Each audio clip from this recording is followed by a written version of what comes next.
บ้านเปิดเฟซบุ๊กที่ไปเรียนโทรศัพท์สถาญาติโยมหรือการได้เจริญพรศรัทธาบ้านตาเดือที่ได้พากันมาสวดมนต์ในวันพระวันนี้สถานเนาะเอาก็เหมือนเดิมเปิดหนังสือหน้าแรกไปที่หน้าที่7ในสถานหนึ่งหลายคนอาจจะยังไม่ได้เตรียมเตือนหลายคนเปิดจะได้เตรียมเรียบร้อยเนื่องจากว่าพอถึงวันพระทุกวันนะครับอาจารย์ปฏิภารกิจอย่างต่างๆก็จะได้พาในครบศรัทธาทุกวันพระ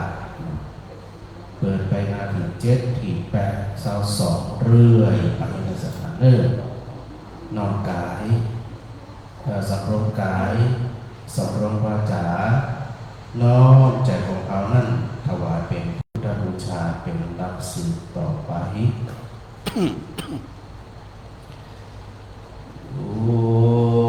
สุ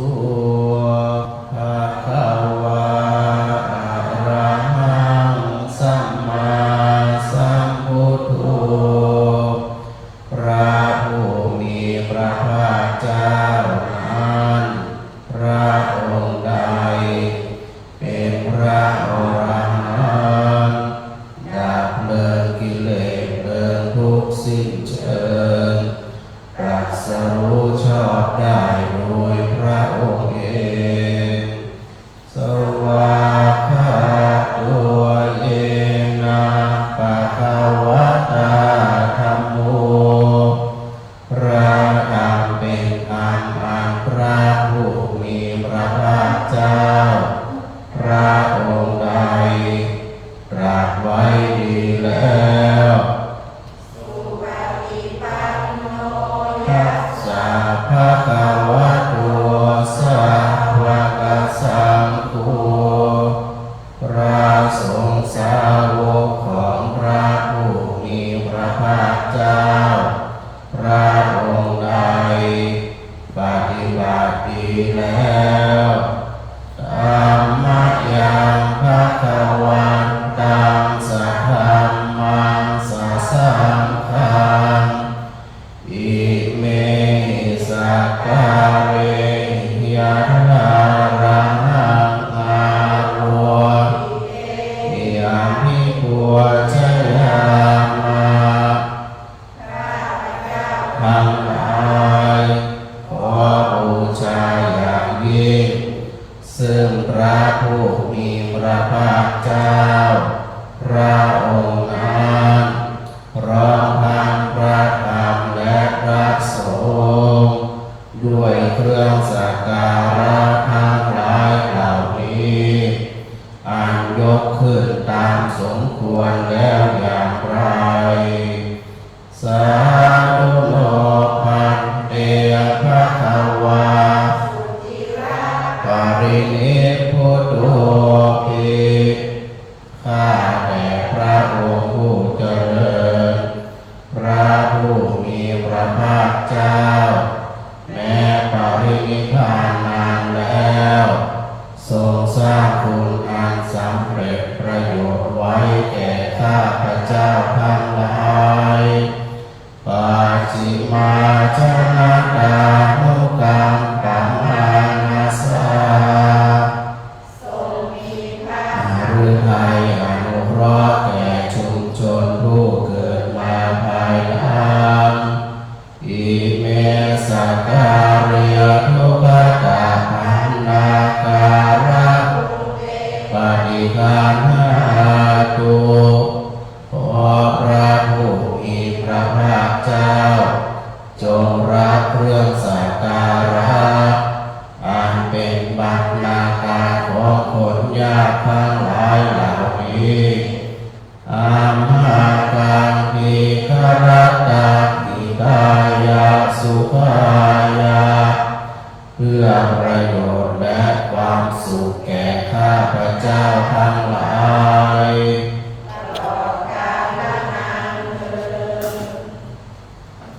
อะระหังสัมมาสัมพุทโธภะคะวาพระผู้มีพระภาคเจ้าเป็นพระ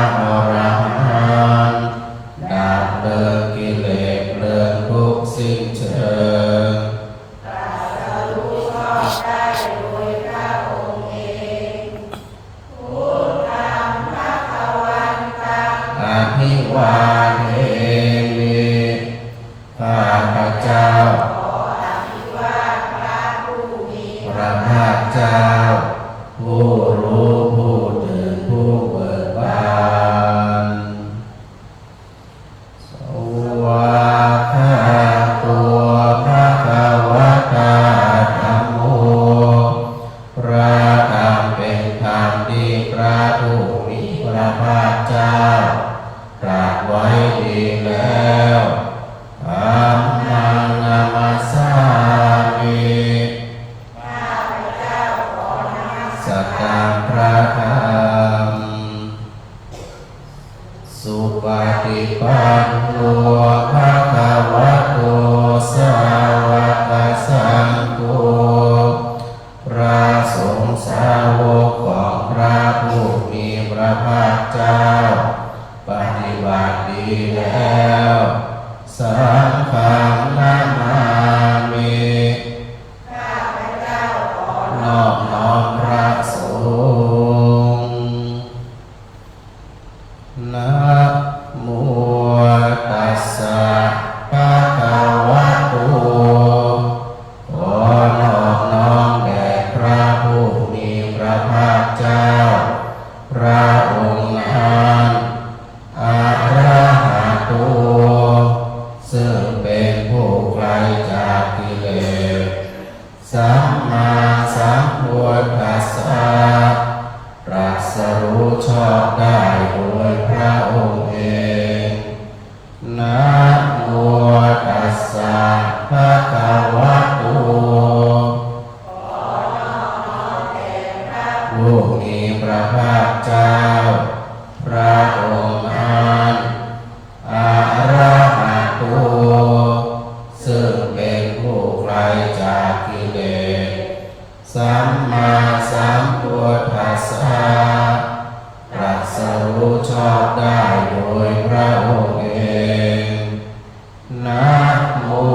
ตัสสะขอนอบน้อมแด่พระผู้มีพระภาคเจ้าพระองค์นั้นอะระหะโตซึ่งเป็นผู้ไกลจากกิเลสสัมมาสัมพุทธัสสะตรัสรู้ชอบได้โดยพระองค์เองเปิดไปนางสาว22ในสถานอันนามยังพุทธานุสตินยังกโรมาเสตังตัวปะนะภะคะวันตัง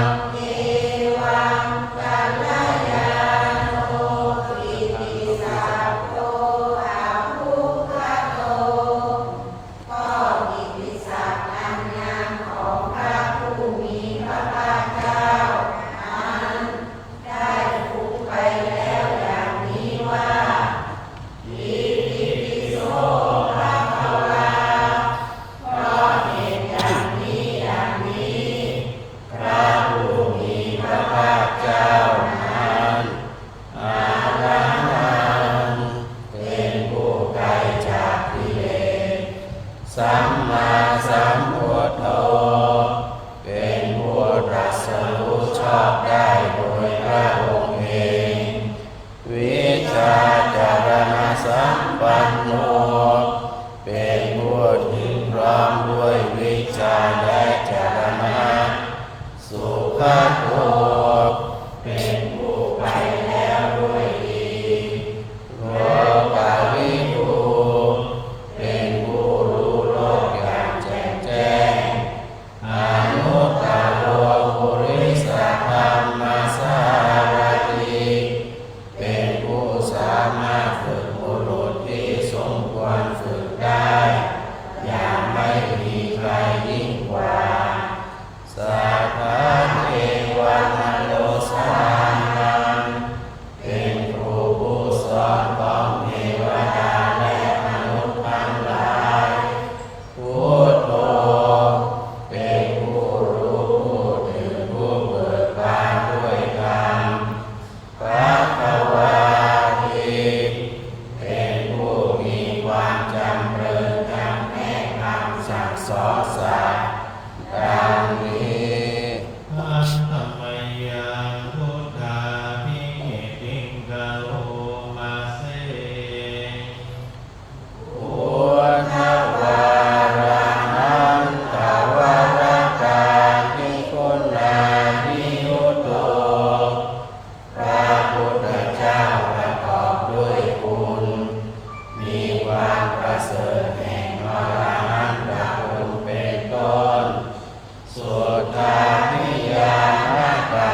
พุทธเจ้าเป็นสรณะอันประเสริฐของข้าพเจ้าเอเตนะสัจวัชเชนะวัฏฏายังสัมมุสาสะเนด้วยการกล่าวคำสัตย์นี้ข้าพเจ้าพึงเจริญในพระศาสนาของพระศาสดาพุทธังเมวังพระมานายังปุญญังปสุตังอิทัสข้าพเจ้าผู้ไหว้อยู่ซึ่งพระพุทธเจ้าได้ผลไหวบุญใดในบัดนี้สัพเพวิอันธารายาเมมณิสุตัสสะเตชะสาอันตรายทั้งปวงอย่าได้มีแก่ข้าพเจ้าเลยด้วยเหตุแห่งบุญนี้กายเยนะวาจ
ข้าพเจ้าพึงเจริญในพระศาสนาของพระศาสดาธัมมังมีวันมะมังเนยยังปุญญังปสุตังอิทาข้าพเจ้ารู้ไว้อยู่ซึ่งพระธรรมได้ผลไว้บุญใดในบัดนี้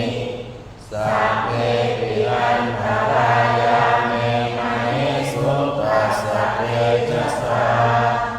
อันตรายทั้งปวงอย่าได้มีแก่ข้าพเจ้าด้วยเหตุแห่งบุญนั้นกา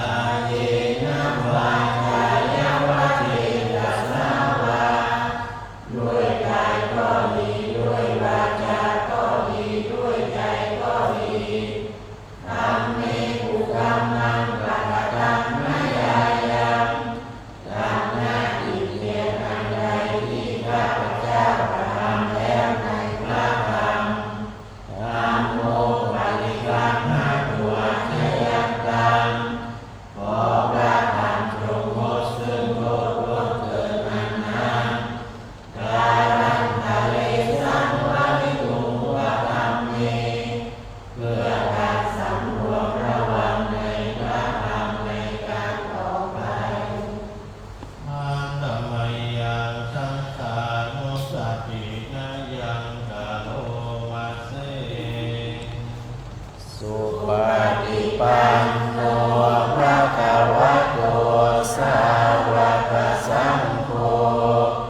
สงฆ์สาวกของพระผู้มีพระภาคเจ้าหมู่ใดปฏิบัติดีแล้วผู้ชุปฏิปันโนภะคะวะโตสาวกสังโฆสงฆ์สาวกของพระผู้มีพระภาคเจ้าหมู่ใดปฏิบัติตรงแล้วยายะปฏิปันโนภะคะวะโตสาวกสังโฆสงฆ์สาวกของพระผู้มีพระภาคเจ้าหมู่ใดปฏิบัติเพื่อสุขธรรมเป็นเครื่องออกจากทุกข์แล้วสามีจิปฏิปันโนภะคะวะโตสาวกสังโฆสงฆ์สาวกของพระผู้มีพระภาคเจ้าหมู่ใดปฏิบัติสมควรแล้วญาติธรรมได้แก่บุคคลเหล่านี้คือจัตตาริปุริสายุคานิอัตถาปุริสปุคคลาผู้แห่งบุรุษสี่ผู้นักเรียนตัวบุรุษได้แปดบุรุษเอสาภะคะวะโตสาวกสังโฆนั่นแหละสงฆ์สาวกของพระผู้มีพระภาคเจ้าอาหุนายโยเป็นสมควรแก่สักการะที่เขานำมาบูชา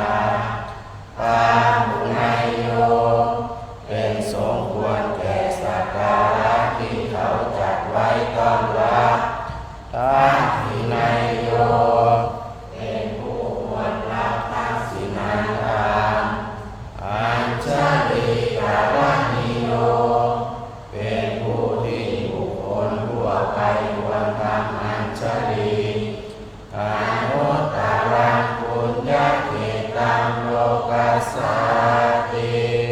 เป็นเนื้อนาบุญของโลก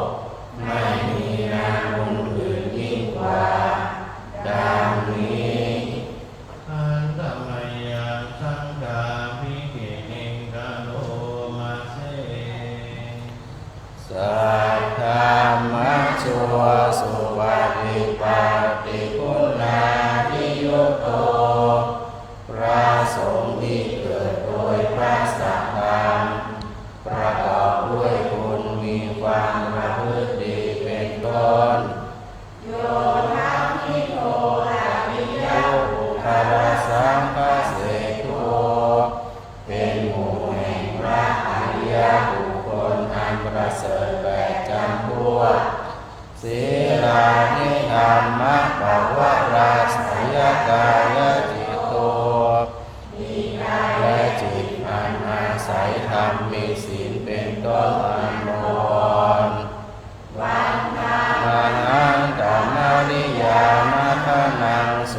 ธัง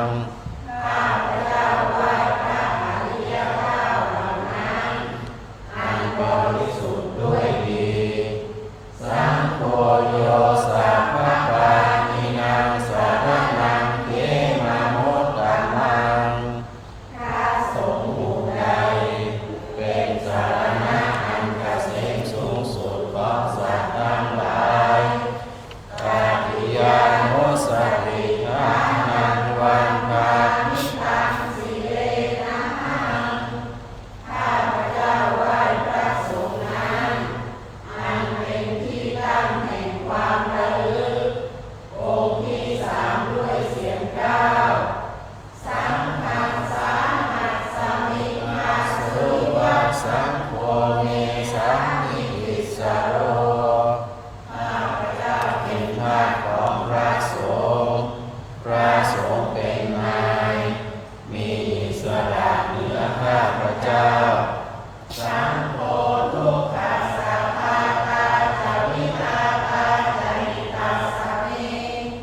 พระสงฆ์เป็นเครื่องกำจัดทุกข์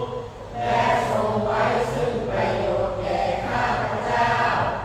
สังฆัสสานังทิยาเท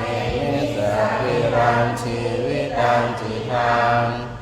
ข้าพเจ้ามอบกายถวายชีวิตนี้แด่พ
งสัมมากัสส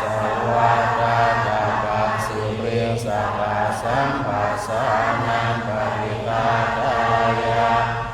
เพื่อสัมผัสธรรมอันเกิดจากเลือดยุงลมแดดและสัตว์เลื้อยคลานทั้งหลาย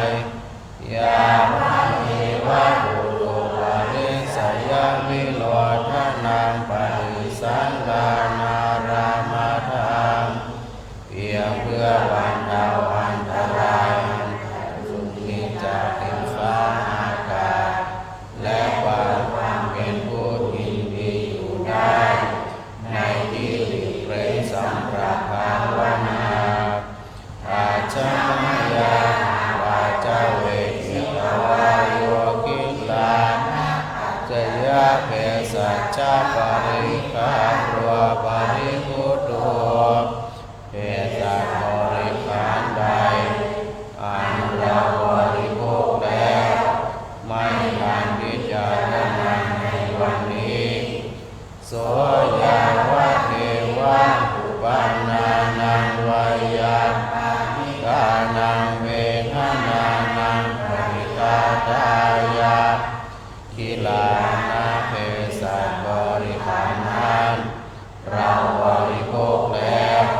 เพียงเพื่อบำบัดทุกขเวทนานั้นอันบังเกิดขึ้นแล้วมีอาพาธต่างๆเป็นมูล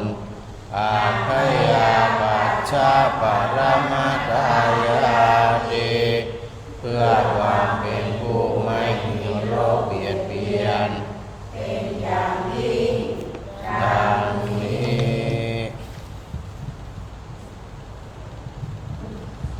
เปิดไปหน้า66 66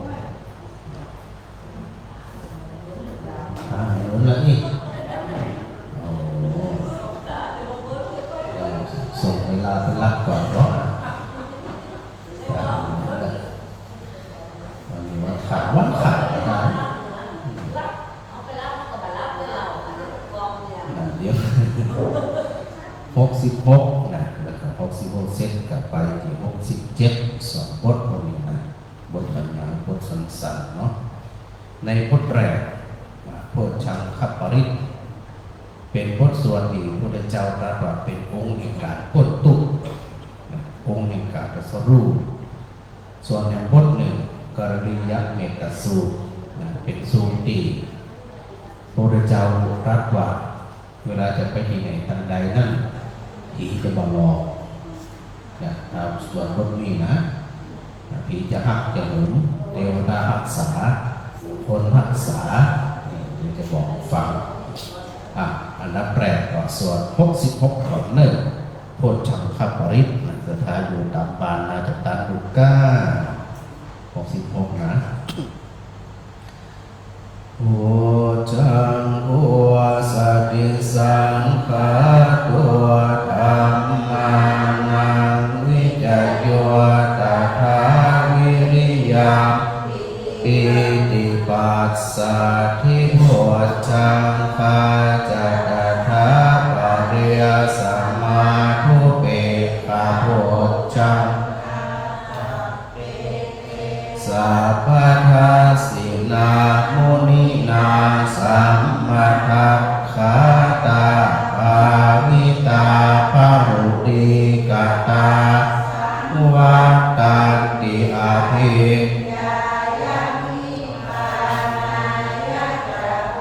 ทิยาเกเตนะสัจวัชเชนะสวติเมโหตุสัพเอกสัมมิงสัมมาเดียนาทุโมคันลานันจักกัสสะปังเดียทุกขิเตียปิสวะหัวชังเกียสัตตะเดียสายิเตียจัตตังอิตวะรัวคามุจเจสุตังคะเนเอเตียนะสัจวัตติเมหัวตุสัพพะทา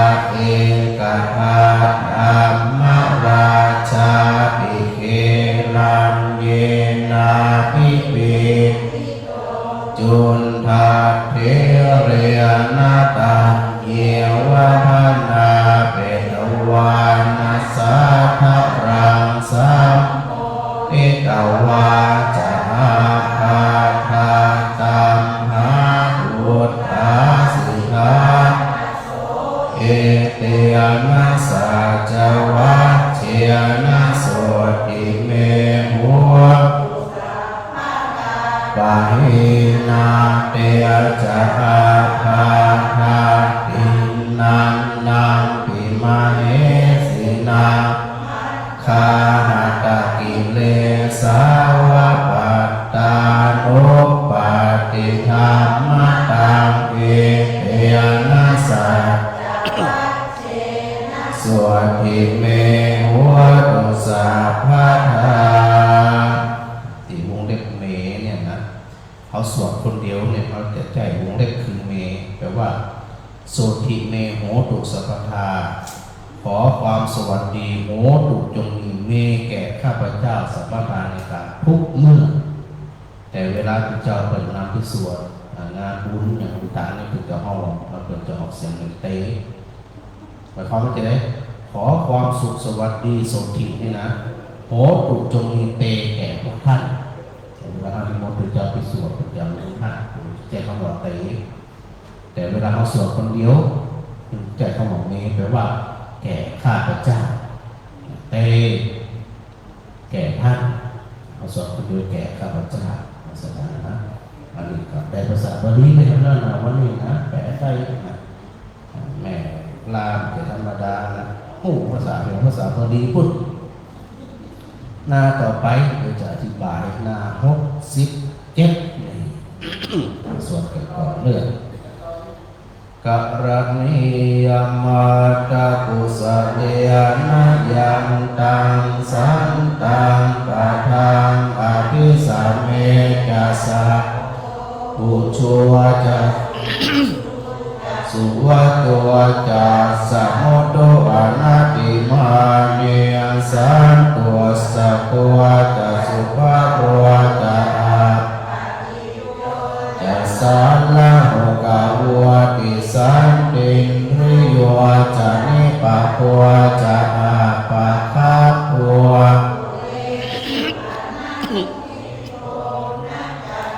ทางสัมมาจาริยกินจิเยนะวินโยปะเรียอุปวะทายโยสุขิโนนิโนหัวตุสัพพะตาภวันตุสุขิตาตาเยเกติปานะภัวอาวะราวาอนาวาเส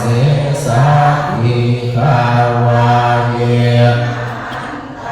วามาชิมาราสกานุกาหัวลาติภาเกียจะอาทิภาเกียจะตัวเรียวาสัตติอวิตัว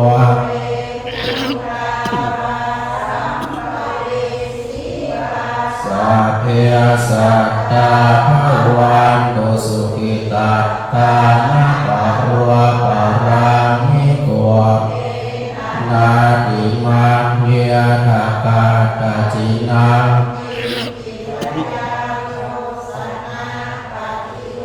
สัญญามัญญามัญญาสัพพะกาเมชัยยมาตาอายุสาเอ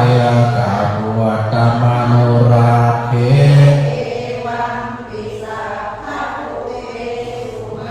นาสังหาวะเยอปริมาณังเมตตัง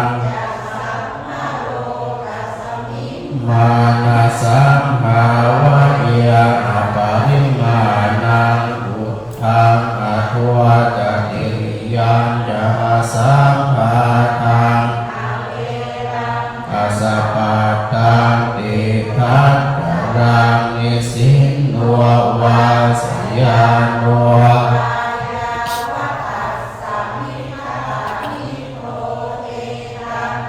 ตังอภิไทยรามเมตังวิหารังอิทัมมาโหติทิจานุปะคังลาวาทัสเนียนาสัมปันโนกาเมียสวินัยทานาจาตุ สัยยาปุนาริยานิติสมัยพุทธเจ้าทรงพระไปประกาศพระศาสนา500 คนเนี่ยกับปากันเดินตามไปสู่ป่าโดยปกติเนี่ยสมัยพุทธกาลเวลาบวชแล้วก็จะต้องไปฟังธรรมไปรับกรรมฐานจากพุทธเจ้า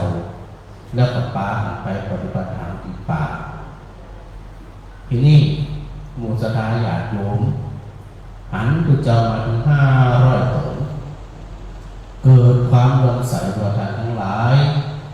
อยู่นี้สักพรรษาบ่เขาจะป้ากับคนที่บ้านผ่าน500 คนเนี้ยแต่ในหมู่บ้านนั้นติดกว้างอย่าไปอยู่ตรงใดเนี่ยก็มีป่าอยู่มอขนาดนั้น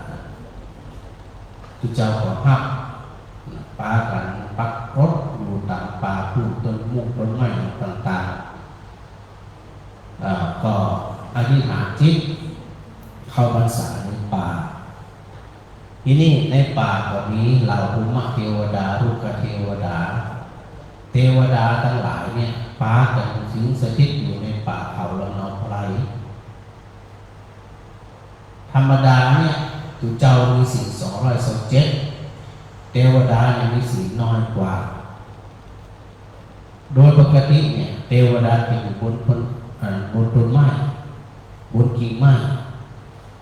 แต่พอพระเจ้าไปปักกดอยู่พื้นดินเทวดาจะอยู่บนบันไดละภาษีตัวเองน้อยกว่าต้องลงมาอยู่เข้าใจว่าพระเจ้าของเนี้ยน่าจะอยู่สักคืน2 คืนคงจะพื้นแล้วไอ้เนี่ยไปแน่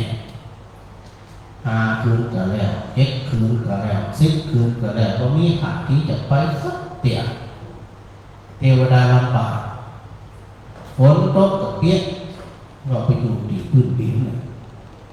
นอนกับอย่างมีความสุขก็ปลอดภัยอยู่บนต้นไม้จะเนี่ยจะได้ดีจะคือดูเจ้ามันหนีเนี่ยหลอกดูเจ้าเทวดาหลอกจะไหนเทวดาหลอกทรงปีกเหมือนไปทั่วป่าเลยมันดูเจ้าอยู่ได้ก่อนพ้นดูเจ้าพ้นพอสมควรแล้วกันนะมีปัญหาบอกไปอย่างจะได้ลอกอากาศตัวม้าหัวหายเดินจืดมีแต่ตัวหัวของม้าหรือบางทีเนี่ยม้าไปหัวตัวอยู่ในหมูอยู่ได้กับสถาบันหลอกขนาดนี้อยู่ได้ก่อนอยู่ได้ยังไงมันเหี้ยงขนาดนะสถาอยู่ครับโอ้คำมันม้าที่เอี้ยบางทีนี่ตัวเขามาหิ้วหัวมาปุ๊บเนี่ยสถานจะโลกพอพระจันทร์เนี่ยสถานมันแก่เลยถ้ามาขนาดนี้พระจันทร์ถ้าถามว่าพระจันทร์จะโลกก็ไม่คือไม่อยู่ไปไม่ได้อยู่อย่างมาขนาดนี้ตาเนี่ยจะไปทีนี้ที่เจ้าก็อยู่ไม่ได้สถานดึงเหม็นดึงหน้าหัวแหกภาษาปิกมหาพุทธเจ้าวัดเชตวันผู้เจ้าก็ถามว่าจะได้เธอแหกภาษามาที่นั่นอยู่บนอัปลาวเรื่องราวทั้งหลายฟังพระพุทธเจ้ากับประธานกะระเนียนในกระสูตรเหล่านี้ซึ่งในเนื้อหาสถาพรได้เลยว่าการที่เธอทั้งหลายจะปฏิบัติธรรมเหมาะที่สุดคือกลับไปที่เก่าอย่าหนีปัญหาเกิดตรงไหนให้กลับไปแก้ปัญหาตรงนั้นพระพุทธเจ้าบริสุทธิ์กลุ่มอื่นไปนะทรงกลุ่ม500 กว่าไปที่เก่าแต่พระพุทธเจ้าประทานไปได้เธอทั้งหมดเนี้ยสถาดูในนั้นจงพวกเธอทั้งหลายจงอยู่ในที่ดิ่งเร้นเพื่อความสงบสุขเป็นผู้อบรมสิกขา3คือมีศีลมีสมาธิมีปัญญาดูสถานดูต่อว่าคนอีกประวัติเจ้าประวัติสถานถ้าประกอบด้วยคุณลักษณะแบบนี้ เทวดาก็รักษามนุษย์ก็รักษามีจะได้รอบเป็นผู้อาหารอุชุเป็นผู้อาหารอุชุเป็นคนตรงเป็นคนแน่วแน่เป็นคนอ่อนโยนว่าง่ายสอนง่ายไม่ถือตัวอยู่แบบสันโดษเลี้ยงง่ายเรียบง่ายสงบสำรวมอินทรีย์อยู่เสมอคุณลักษณะแบบนี้อยู่ตรงไหนไผกระหักไผกระหมูคือไม่อย่างมีความอาจหาญกล้าแกร่ง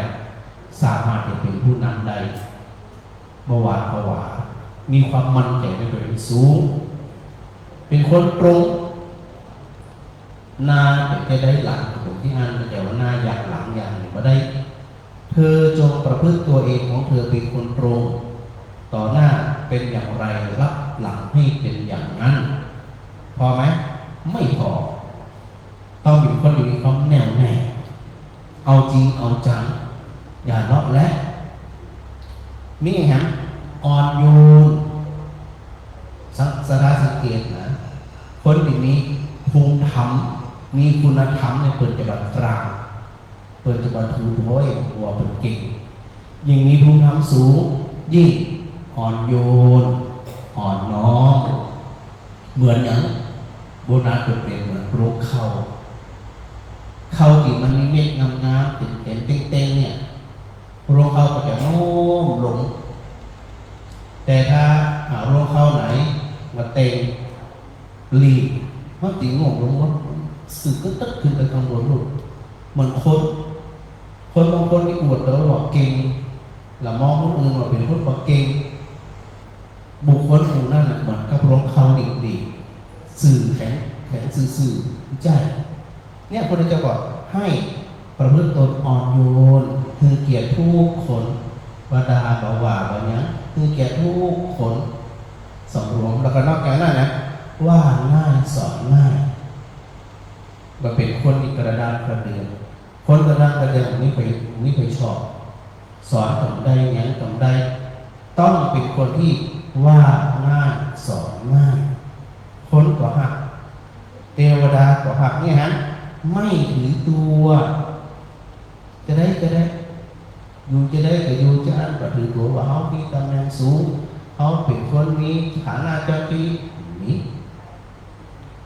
สันโดษมีอย่างไรให้อยู่อย่างนั้นเนี่ยจริงๆแต่ละตัวต้องอธิบายให้ยาวเพื่อจะเข้าใจและนอกจากนั้น เลี้ยงง่ายอย่าเป็นคนมีปัญหามากพระเจ้าเหมือนกันนะพระเจ้าบอกเป็นพระต้องเป็นสุภโรเป็นพระที่เลี้ยงง่ายไม่เรื่องมากไม่เรื่องการฉันโยมเพราะจะส่งเข้าจะได้จะใส่บาตรจะได้เลี้ยงง่ายกว่าถือเจ้าอันนั้นอันนั้นมากับบ่กินอันนั้นกับบ่มากอันนี้กับบ่ล้ำเลี้ยงยากยิ่งนะคนว่าจงเป็นคนที่เลี้ยงง่ายอย่างสถานก็จะต้องอ่านดูว่าตัวเองเนี่ยเป็นแบบนี้หรือไม่แล้วก็เรียบง่ายไม่วุ่นวายไม่ยุ่งยากเรียบง่ายสุขใจจะตายสงบสำรวมอินทรีย์อยู่เสมอตรวจสอบตาหูจมูกลิ้นกายใจตัวเองอยู่เสมอว่าบางทีมันพลาดพลาดไปกอมันเผลอไปกอต้องมีการสำรวจตัวเองอยู่เสมอที่สำคัญก็คือมีเมตตามีกรุณาต่อผู้อื่นคือคิดเห็นว่าคนอื่นนั่นเป็นเพื่อนเกิดแก่เจ็บตายกับของเขาเนี่ยเด็กคนพิเศษพิสูจน์อย่างนั้นเขาของเด็กคนพิเศษคนอื่นก็เป็นเด็กคนพิเศษเนี่ยสถานคือมหาตัวกาวาที่พระพุทธเจ้าตรัสเธอจงเป็นคนอาหารเป็นคนตรงแน่วแน่อ่อนโยนว่าง่ายสอนง่ายไม่ถือตัวสันโดษเรียงง่ายเรียบง่ายสงบสำรวมอินทรีย์อยู่เสมอถ้าเป็นพิธีเทวดาก็หักกระหุมคนที่อยู่ด้วยกระหักกระหุมมีความสุขเพราะว่ามีพิษว่ามีภัยพบไปแล้วจุ่มเย็นมหาพิษหาภัยมหาตัวเก่าสุขใจและนั่นแหละในบทนี้ ขอดูเจ้าถึง500รูปเนี่ยไปกับทุกปฏิบัติธรรมตีเก่าแผ่เมตตากูกับเทวดาดีๆอย่างดีๆอาตมาจะอยู่เมื่อภาษาแล้วไปละจะได้กลับมาฟังธรรมลงเนื้ออาตมาก็เป็นคนอ่อนโยนที่เยี่ยมติดถือเนื้อถือตัวย้ำสถาปากับมาฟังธรรมสุดภาษาเป็นประโยชน์อย่างยิ่งสถานั้นเนี่ยสิ่งใดก็ตามที่พระพุทธเจ้าได้ทรงตรัสไว้ว่าเวลาเราสวดโดยที่สุดแล้วสวดบทนี้หลักศรัทธาจะเป็นเรื่องนะดูคำแปลที่พระอาจารย์มักจะนำคำแปลมาใส่ตัวอธิบายความเขาจะเกิดความเข้าใจนักศรัทธาเนาะ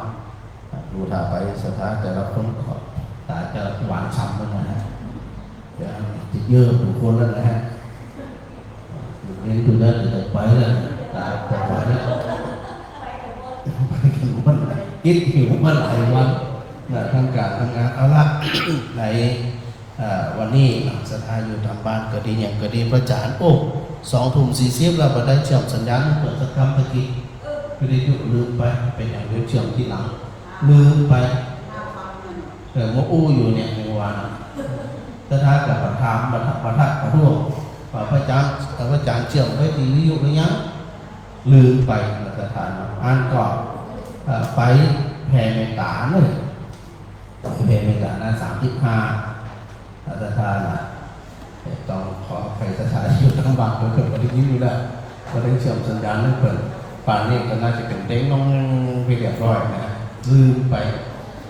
รอบการหน้า35เนอะในห้องตุเบนนะพระอาจารย์เชื่อมสัญญาณสักคำหนึ่ง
สุขิตาหุตุทุกขาปามุญจันตุสัพเพ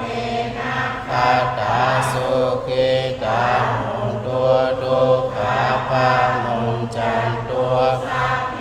เทวาสุขิตาหุตุทุกขาปามุญจันตุสัพเพอัจจาริโยปัจจายาสุขิตาหุตุ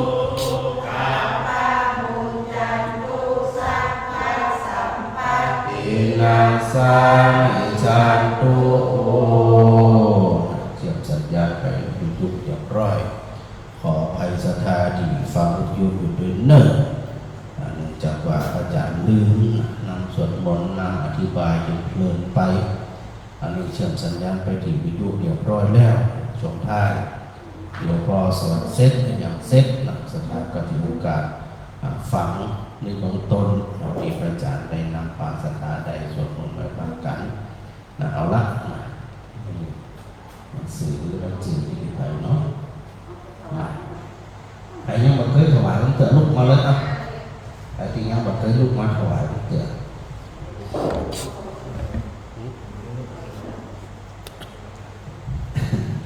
สถาปวดแขนปวดขาอายุน้อยเดียวหรือสถาที่ปวดจะได้65มาได้เจ้ายังถึงร้อยสักคนถึงจะถ้าถึงร้อยเราก็ต้องมาบูกันนะก่อนแก่บัดแต่ต้องเป็นร้อยปีพุ่นน่ะวันนี้มีถึงหมด14ท่านนะวันนี้นะเกี่ยวกับมีงานธรรมสัญจรเตรียมการเป็นงานกับกิ๊กหิวนะสถานหลายวันถือโอกาสเป็นเจ้าภาพที่ดีรุ่งเรืองไปด้วยดีได้ตอนรับศรัทธาพ่อแม่พี่น้องจากตำบลวิชัยหลายคนก็ฟังได้กันก็จัดตั้งทุกหมู่บ้านในตำบลวิชัยนี่ก็ฟังได้กันผ่านวิทยุอยู่แล้วก็บ่าคอยจะได้รู้กันแต่เวลาจะปักกันก็ได้เพื่อจะแนะนำตัวเนาะแม่สอนรวดเสนาวันนี้นะส่วนมันก็จุดแรกเลยวันนี้ได้รางวัลก่อนสอนได้ก่อนวันนี้ได้รางวัลก่อนได้กันเดี๋ยวไปได้มาแบ่งเจ้าไปเรื่อยแม่สุชีราใจมาโมก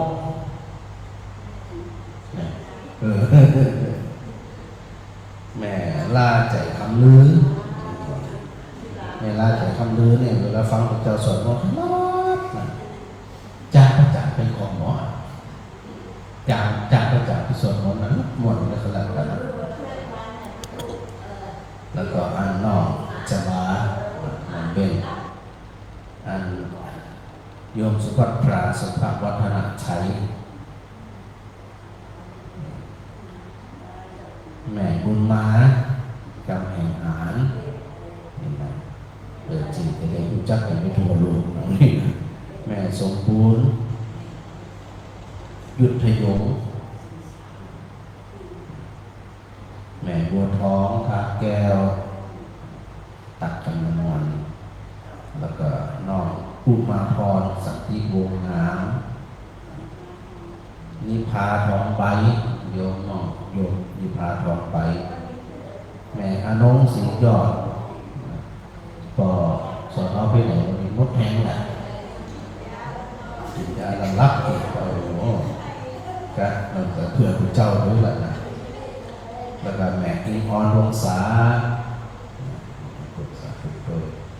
แม่นิติมาฟูสกุลสุดท้ายแม่อนุรักษ์หวานน้อยไม่ต้องพูดเนาะของโมทนาสถานญาติของจังหวัดตัวเนิ่นเดี๋ยวพักผ่อนเสร็จเรียบร้อยแล้วก็ค่อยไปรับรองกันนะยุโทวันโตทีโรวันโตปฏิปานาโตสุขัสสัทธาตาเมธาวิสุขังสุปฏิกัจจติอายุนตัวพลังวันนังสุขันจะปฏิปานาโตทีขายุยสวะโมติยตัตยภูปปัจจติติภวตุสัพพะมังคลังรักขันตุสัพพะเทวตาสัพพะพุทธานุภาเวนะสัพพะธัมมานุภาเวนะสัพพะสังฆานุภาเวนะสัทธาโสธีภะวันตุเตอะระหังสัมมาสัมพุทโธภะคะวาพุทธังภะคะวันตังเอมิสวากขาโตภะคะวะตาธัมโมธัมมังนามัสสามิสุปฏิปันโนภะคะวะโตสังฆังนะมามิขอความสุขเรื่องที่ทำจงมีแก่สัตยาติทุกคนเด้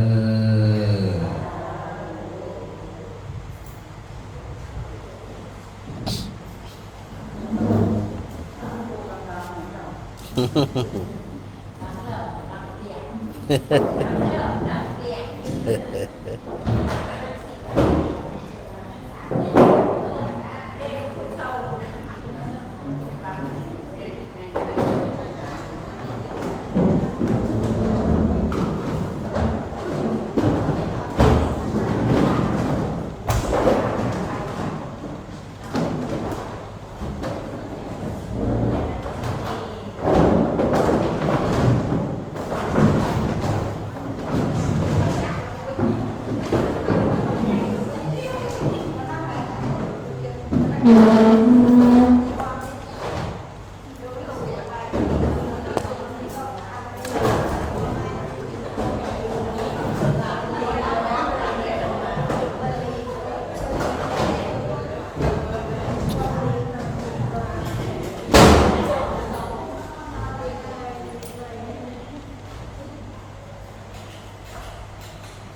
จ้าเจริญพร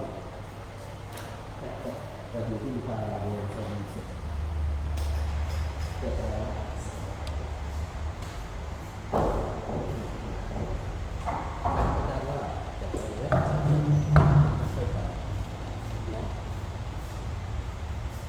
เห็นว่าที่เสร็จท่านนั้น